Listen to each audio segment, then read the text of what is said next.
भारत की मौजूदा सरकार और सुप्रीम कोर्ट के इस कॉलेजियम को लेकर टकरार भी है।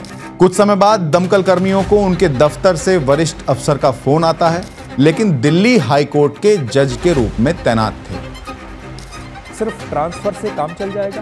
प्रेस कॉन्फ्रेंस करके बकायदा जानकारी दी जाती है कि कितना रुपया बरामद हुआ, कि जिस कमरे में ये कैश मिला वो तो वहां कैश रखते ही नहीं है। पुलिस या दूसरी कोई जांच एजेंसी खुद से मामला दर्ज नहीं कर सकती है। हमारे देश में जजों की जांच का जो सिस्टम है उसे लेकर विदेशों में भी चर्चा है कि अगर जजों के घरों से ही कैश बरामद होने लगेगा तो वो न्याय मांगने किसके पास जाएंगे? जज साहब फाड़ दीजिए कानून की ये किताबें। जज फाड़ देगा, जबान से पोछा लगवाएगा, जज है वो। क्या इसी बात से डरती है देश की सरकार? क्या इसी बात से खौफ खाता है हमारा सरकारी सिस्टम? एक जज साहब के घर आग लगती है। जज साहब उस वक्त घर पर नहीं थे। फायर ब्रिगेड की गाड़ी पहुंचती है, आग बुझाने का काम शुरू किया जाता है। लेकिन जैसे ही फायर ब्रिगेड के कर्मचारी जज साहब के घर के अंदर एक कमरे में पहुंचते हैं, उन्हें वहां करोड़ों रुपए से भरी कैश की कुछ अधजली बोरियां मिलती हैं। दमकल कर्मी घबराते हैं। उन्हें कुछ समझ में नहीं आता कि वो अब क्या करें, लेकिन हिम्मत जुटाकर वो अपने ही विभाग के वरिष्ठ अफसरों को इसकी सूचना देते हैं। अधिकारियों के बीच अब काफी देर तक कशमकश चलती है। उन्हें भी कुछ समझ में नहीं आता कि आखिर ऐसे मामले में किया जाए, क्योंकि टेंशन फिर से वही है, वो जज है, जबान से पोछा लगवाएगा।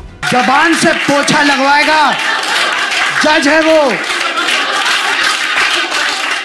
कुछ समय बाद दमकल कर्मियों को उनके दफ्तर से वरिष्ठ अफसर का फोन आता है और उन्हें कहा जाता है कि जो भी कैश है उसकी एंट्री कर लो और अपना काम खत्म करके वहां से निकलो। फायर ब्रिगेड वाले ऐसे ही करते हैं। यह घटना 14 मार्च की बताई जाती है और जिन जज साहब के सरकारी बंगले में यह आग लगने की घटना हुई उनका नाम है जस्टिस यशवंत वर्मा। जज साहब के घर जिस वक्त यह घटना हुई उस वक्त वो दिल्ली में नहीं थे, लेकिन दिल्ली हाई कोर्ट के जज के रूप में तैनात थे। अब उनकी वर्तमान नियुक्ति इलाहाबाद हाई कोर्ट में कर दी गई है। खैर, इस बात पर बाद में बात करेंगे, लेकिन मुद्दा यह है कि जज साहब के घर में करोड़ों रुपए नकद मिलने की बात की जा रही है। मेरा प्रश्न यह है कि क्या वाकई भारत में कानून सबके लिए बराबर है? क्या वाकई हमारे देश में न्याय का मंदिर कही जाने वाली अदालतों में इंसाफ होता है? क्या वाकई हमारे देश में जिन्हें न्यायमूर्ति कहा जाता है वो न्यायमूर्ति हैं? हालांकि ये सवाल पूछने में भी शायद लोग अब तक डरते थे, लेकिन अब माहौल बदल गया है। अब लोगों ने इस पर खुलकर बात करनी शुरू कर दी है। आज तक चैनल के सुधीर चौधरी ने भी इस पूरी घटना पर अपना show black and white telecast किया। सिर्फ ट्रांसफर से काम चल जाएगा? एक हाई कोर्ट का जज जिसके घर में इतना कैश मिला है, कितना मिला है ये जानकारी तो बाहर ही नहीं आई, लेकिन कैश मिला है। और क्या इतना एक्शन और इतनी कार्रवाई काफी है कि उन्हें सिर्फ ट्रांसफर कर दिया जाए और उनके खिलाफ और कोई कार्रवाई न की जाए? साथ ही रवीश कुमार ने भी अपनी एक रिपोर्ट बनाकर लोगों के सामने रखी है। एक जज अपने कार्यकाल में सैकड़ों फैसले लेते हैं। कभी वे अकेले फैसला देते हैं तो कभी किसी बेंच का हिस्सा भी हो सकते हैं। हर फैसले का अलग संदर्भ और सबूत होता है। तो आप 2-4 फैसले गिनाकर क्या निष्कर्ष निकालना चाहते हैं? आपको अभी हाल ही का एक वाकया याद होगा। छत्तीसगढ़ के पूर्व मुख्यमंत्री भूपेश बघेल के घर रेड पड़ी थी और यह खबर आई थी कि इतना कैश बरामद हुआ है कि नोटों को गिनने के लिए मशीनें मंगवाई जा रही हैं। तरह तरह की खबरें मीडिया में चली। करोड़ों रुपए देश का मीडिया चिल्लाने लगा। लेकिन रेड खत्म करने के बाद भूपेश बघेल खुद घर से बाहर आए और मीडिया से बात कर बताया कि घर से 33 लाख रुपए बरामद हुए हैं, जिनका हिसाब जांच एजेंसी को दे दिया गया है। क्योंकि जितना डिक्लेयर हुआ था उतना हमारे पास था, वो सारे उसको देख के छोड़ के गए हैं। कोई 25-30 लाख रुपया, 33 लाख ऐसा कुछ बता रहे थे।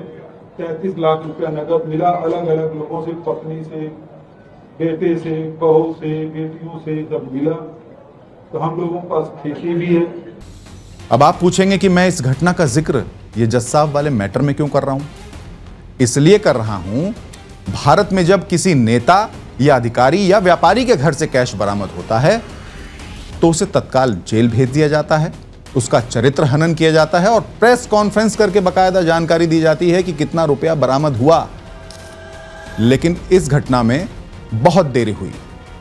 सरकारी बयान अब तक नहीं आया, ना ही जज साहब ने यह स्पष्ट किया कि कितना कैश था और कहां से आया है।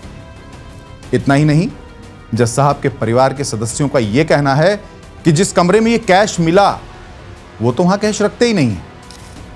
अब इस मामले में दिलचस्प बात यह है कि यहां जजों की जांच करने का अधिकार भी सिर्फ जजों को दिया गया है, ऐसा बताया जाता है। यानी अगर किसी जज के खिलाफ कोई भ्रष्टाचार का मामला आता है तो उसकी जांच करने का अधिकार या मुकदमा दर्ज करने का अधिकार पुलिस या किसी दूसरी सरकारी एजेंसी को है ही नहीं। सुप्रीम कोर्ट का कॉलेजियम होता है जिसमें स्वयं चीफ जस्टिस होते हैं, जो राज्यों के हाई कोर्ट्स में और सुप्रीम कोर्ट में जजों की नियुक्तियों या तबादलों का भी दायित्व रखते हैं। यही कॉलेजियम हाई कोर्ट के जज की जांच कर सकता है।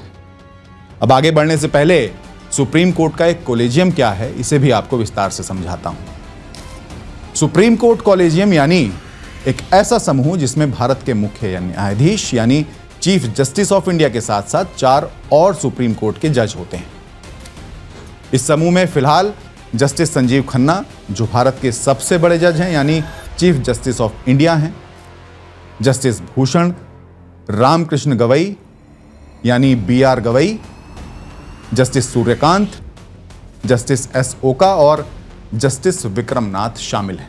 और यही 5 लोग मिलकर तय करते हैं कि कौन भारत के सुप्रीम कोर्ट में जज बनेगा और कौन अलग अलग राज्यों के हाई कोर्ट में जज या हाई कोर्ट का मुख्य न्यायाधीश बनेगा।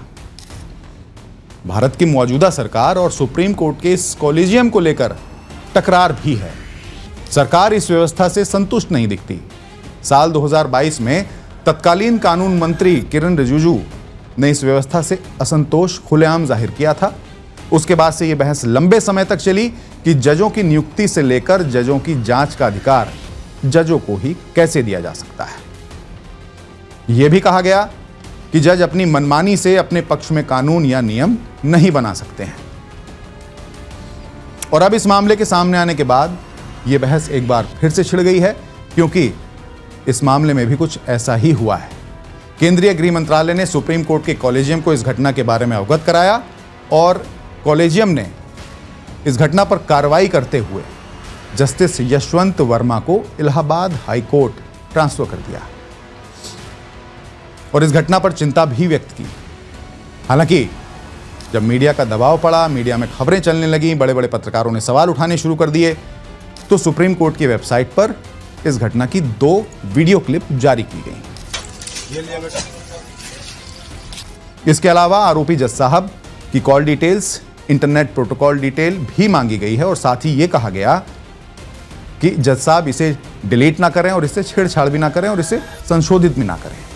अब आपको यह भी जानना चाहिए कि जस्टिस यशवंत वर्मा इलाहाबाद हाईकोर्ट से ही प्रमोशन पाकर दिल्ली हाईकोर्ट आए थे, लेकिन इस घटना के बाद उन्हें फिर से वापस इलाहाबाद हाईकोर्ट भेज दिया गया। इलाहाबाद हाईकोर्ट के वकील इस फैसले से बहुत नाराज हैं। वो कह रहे हैं कि क्या इलाहाबाद हाईकोर्ट कचरे का डब्बा है जो कहीं का भी कचरा उठाकर वहां भेज दिया जा रहा है? इलाहाबाद हाईकोर्ट क्या डस्टबिन है, कचरा बिन है? भाई, जिस देश में अदालतों के जज देश के प्रधानमंत्रियों पर, मंत्रियों पर, अधिकारियों पर फैसले सुनाते हों, इसी देश में जब जजों पर भ्रष्टाचार के आरोप लगते हैं तो उनकी जांच भी जज ही कर रहे हैं और कर सकते हैं। इसलिए इस मामले में अब तक ना तो पुलिस का कोई मुकदमा दर्ज हुआ है, पुलिस कर ही नहीं सकती, और ना ही किसी दूसरी जांच एजेंसी ने कोई मुकदमा दर्ज किया, क्योंकि सुप्रीम कोर्ट और हाई कोर्ट के जजों के खिलाफ कार्रवाई का अधिकार सिर्फ जजों को ही है। पुलिस या दूसरी कोई जांच एजेंसी खुद से मामला दर्ज नहीं कर सकती है। ऐसे मामलों में सुप्रीम कोर्ट की एक आंतरिक कमेटी होती है जो जांच करती है, और अगर किसी जज पर लगाया गया आरोप साबित होता है तब उस जज के खिलाफ कार्रवाई की जाती है। हालांकि ऐसे भी आरोप लगते हैं कि इस प्रक्रिया में पारदर्शिता काफी कम होती है, जिस पर पहले भी भारत में कई बार बहस हो चुकी है। अभी हाल ही में लोकपाल की एक अदालत में एक फैसला आया था जिसमें शायद ये कहा गया था कि अगर हाईकोर्ट के जजों के खिलाफ भ्रष्टाचार का कोई मामला आता है तो लोकपाल को यह अधिकार होगा कि वो उनके खिलाफ जांच करें, और वो जांच कर सकते हैं, उनको अधिकार है। लेकिन इस फैसले के आते ही सुप्रीम कोर्ट ने स्वतः संज्ञान लेते हुए कहा कि जजों की जांच का अधिकार सिर्फ जजों को ही है और सुप्रीम कोर्ट का कॉलेजियम ही जजों की जांच कर सकता है। और लोकपाल के आदेश पर सुप्रीम कोर्ट ने रोक लगा दी। दोस्तों, भारत में सरकार और सिस्टम में फैले भ्रष्टाचार के खिलाफ तो नए नए कानून बनाए जाते हैं, नई नई जांच एजेंसियों का गठन होता है, लेकिन न्यायपालिका में फैले भ्रष्टाचार पर कोई भी खुलकर बात करने से डरता है, क्योंकि हर किसी को यह डर सताता है कि कहीं कोर्ट स्वतः संज्ञान लेते हुए बात करने वाले के खिलाफ मुकदमा ना दर्ज कर दे। हमारे देश में जजों की जांच का जो सिस्टम है उसे लेकर विदेशों में भी चर्चा है। विदेशों में भी संस्थाएं और लोग ये कहते हैं कि भारत में जो जजों के भ्रष्टाचार की शिकायतों की जो जांच करने की प्रणाली है वो प्रभावी नहीं है, वो ट्रांसपेरेंट नहीं है। अब हाल का ही मामला ले लीजिए, अतुल सुभाष केस आपके सामने है। सुसाइड करने से पहले किस तरह अतुल सुभाष ने एक जज पर भ्रष्टाचारी होने के आरोप लगाए थे। मेरा नाम अतुल सुभाष है, मैं तकरीबन 34 साल का हूँ, बेंगलोर में रहता हूँ। आज मैं सुसाइड कमिट करने जा रहा हूँ। आज मैं आपको बताऊंगा इस वीडियो में कि मेरे बूढ़े माता पिता और मेरे भाई पर कितने केसेस डाले गए हैं। अब देश की जनता के मन में सवाल यही है कि अगर भारत की न्याय व्यवस्था भी ईमानदार नहीं है तो फिर भरोसा किस पर किया जाए। सुप्रीम कोर्ट कॉलेजियम और सरकार के बीच जो तनातनी चल रही है उससे सभी वाकिफ हैं, लेकिन अभी तक कोई ठोस निर्णय हुआ नहीं है। दोस्तों, हमारे देश में जब किसी को न्याय नहीं मिलता है ना तो वो अदालत का दरवाजा खटखटाता है। लेकिन इस घटना के बाद अब लोग ये सवाल पूछ रहे हैं कि अगर जजों के घरों से ही कैश बरामद होने लगेगा तो वो न्याय मांगने किसके पास जाएंगे। वाकई लोगों का यह सवाल बड़ा भी है और ये चिंता भी बहुत बड़ी है। इस पर जल्द कोई ना कोई ठोस निर्णय होना चाहिए। आप क्या सोचते हैं, इस बात का जिक्र अपने कमेंट के माध्यम से जरूर करिएगा। और मेरे वीडियो में अगर कही गई बातों से आप इत्तेफाक रखते हैं तो इसे शेयर जरूर करिएगा। मेरे चैनल को सब्सक्राइब जरूर करिएगा, क्योंकि आपके साथ से, आपके समर्थन से मुझे ताकत मिलती है। अपना बहुत ख्याल रखिएगा, सुरक्षित रहिएगा और मस्त रहिएगा। नमस्कार।